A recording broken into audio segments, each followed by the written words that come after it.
नमस्कार दर्शकों, हमारे सनातन धर्म में पुनर्जन्म, कर्म और जीवन मृत्यु के बारे में मान्यताएं हैं। हमारे सनातन धर्म की मान्यताओं के अनुसार हमें इस जन्म में या अन्य जन्मों में किए गए हमारे कर्मों का फल मिलता है और आज हम जो भोग रहे हैं वह सब हमारे अन्य जन्मों के कर्म हैं। समझें कि हम जीवन मरण के चक्र से बंधे हुए हैं। हम सभी जीवन मरण के बारे में जानना चाहते हैं। हम सभी मृत्यु के बाद होने वाली घटनाओं, पुनर्जन्म और कर्मों के फल के बारे में जानना चाहते हैं। इन सब के बारे में हमारे वेदों, शास्त्रों और पुराणों में बताया गया है। खासकर गरुड़ पुराण में मृत्यु से पहले और बाद में होने वाली सभी घटनाओं के बारे में बताया गया है। गरुड़ पुराण बताता है कि हमें अपने कर्मों का फल कैसे मिलता है, कौन से कर्म करके हम अपने बुरे कर्मों के पापों को धो सकते हैं और कौन से कर्म करके हम अपने जीवन को सफल बना सकते हैं और जीवन मरण के इस चक्र से मुक्ति पा सकते हैं। हमारे गरुड़ पुराण की इस सीरीज में हम आपको जन्म और मृत्यु के सभी रहस्य बताने की कोशिश करेंगे। हमारी इस सीरीज में हम आपको भगवद गीता, वेद और पुराणों से लिए गए कई प्रमाणों से अपने जीवन को सरल बनाने का तरीका बताएंगे। तो हमारी इस सीरीज को पूरा जरूर देखें दोस्तों। आप इस पॉडकास्ट में पूरी सीरीज देख सकते हैं। चलिए इस वीडियो के बारे में बात करते हैं। इस वीडियो में हम जानेंगे कि मृत्यु के समय किस तरह की घटनाएं होती हैं, मृत्यु कितने प्रकार की होती है और हमारी आत्मा किस तरह से शरीर को छोड़ती है। तो चलिए वीडियो शुरू करते हैं। मृत्यु क्या है? भगवद गीता में श्री कृष्ण कहते हैं, वासांसी जीर्णानि यथा विहाय नानवानी गृह नाति नरो परान तथा शरीरानी विहाय जीर्णानि अन्य संज्ञा नवानी देही। अर्थात जैसे मनुष्य पुराने फटे वस्त्रों को त्याग कर दूसरे नए वस्त्र ग्रहण कर लेता है, वैसे ही आत्मा भी पुराने शरीरों को त्याग कर दूसरे नए शरीरों को त्याग कर दूसरे नए शरीर प्राप्त करती है। गरुड़ पुराण में गरुड़ देव भगवान श्री हरि विष्णु जी से पूछते हैं कि हे प्रभु, आत्मा किसी भी प्राणी के शरीर को कैसे छोड़ती है और आत्मा के शरीर से अलग होने पर शरीर की क्या स्थिति होती है? मृत्यु क्या है? मृत्यु का स्वरूप क्या है और मृत्यु कैसे होती है, इसका विस्तार से वर्णन करते हैं। तब भगवान विष्णु कहते हैं कि जैसे बसंत ऋतु में पेड़ों पर नए पत्ते आते हैं और हरे हो जाते हैं, फिर समय पर पेड़ों पर फूल और फल आते हैं और फिर शरद ऋतु में पुराने पत्ते झड़ जाते हैं और फिर वसंत ऋतु में पेड़ों पर नए पत्ते आते हैं। ये सब निरंतर चलता रहता है। उसी प्रकार मनुष्य भी पहले शिशु, फिर बालक, फिर युवा और अंत में वृद्ध बनता है। जो प्राणी इस संसार में जन्म लेता है उसका इस संसार से जाना निश्चित है। यह क्रम चलता रहता है और इसी क्रम के साथ आत्मा जन्म और मृत्यु के इस चक्र में प्रस्थान करती है। दोस्तों, मृत्यु या जन्म केवल इसी शरीर का होता है। आत्मा सदैव अमर रहती है, इसलिए मृत्यु के बाद आत्मा एक शरीर को छोड़कर दूसरे शरीर में जन्म लेती है। मृत्यु कितने प्रकार की होती है? गरुड़ पुराण के अनुसार मृत्यु 3 प्रकार की होती है: स्वाभाविक, आकस्मिक मृत्यु और अकाल मृत्यु। स्वाभाविक मृत्यु में व्यक्ति अपनी औसत आयु पूरी करने के बाद मरता है। उसने अपने जीवन काल में जो भी अच्छे कर्म या पाप किए होंगे, उसकी मृत्यु का उनसे कोई संबंध नहीं होता। उसका भाग्य भगवान लिखता है। उसके लिए जो भी आयु निर्धारित की गई है, चाहे वह 60 वर्ष हो, 80 वर्ष हो या फिर 100 वर्ष हो, वही उसका जीवन तय करता है। व्यक्ति अपना पूरा जीवन व्यतीत करता है और उसके बाद ही उसकी मृत्यु होती है। वह किसी भी घटना के कारण समय से पहले नहीं मर सकता। मृत्यु के बाद ही यमलोक में इस जन्म के पाप और पुण्य कर्मों का हिसाब होता है।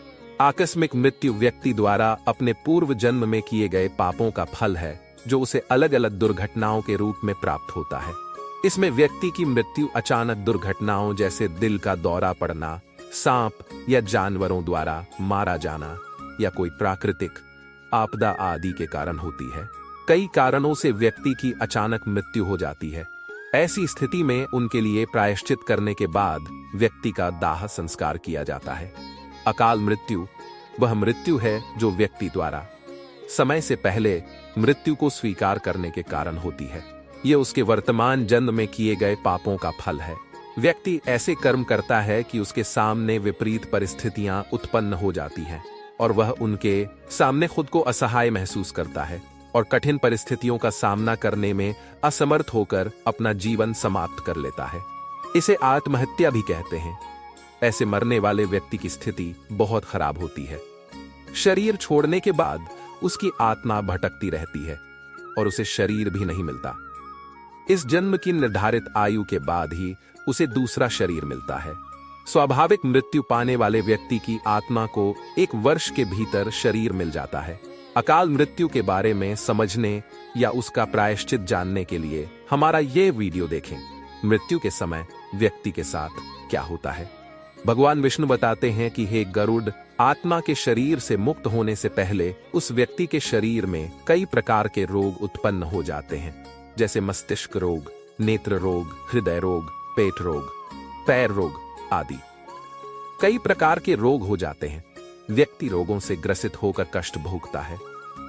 उसे अपनी मृत्यु का भय सताने लगता है और वह मृत्यु के बारे में सोचकर ही डरने लगता है।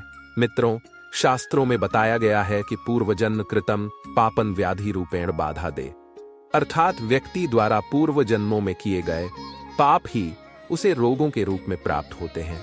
इसीलिए पुण्यात्माओं को आसानी से मृत्यु प्राप्त होती है। विष्णु जी कहते हैं कि मृत्यु के समय उसका गला अवरुद्ध होने लगता है, आंखों में आंसू आने लगते हैं, शरीर लकवाग्रस्त होने लगता है, हृदय की धड़कन रुक जाती है, उसे अत्यंत घुटन महसूस होती है। उसे अपने जीवन में किए गए सभी अच्छे बुरे कर्म और जीवन में घटित सभी घटनाएं याद आती रहती हैं।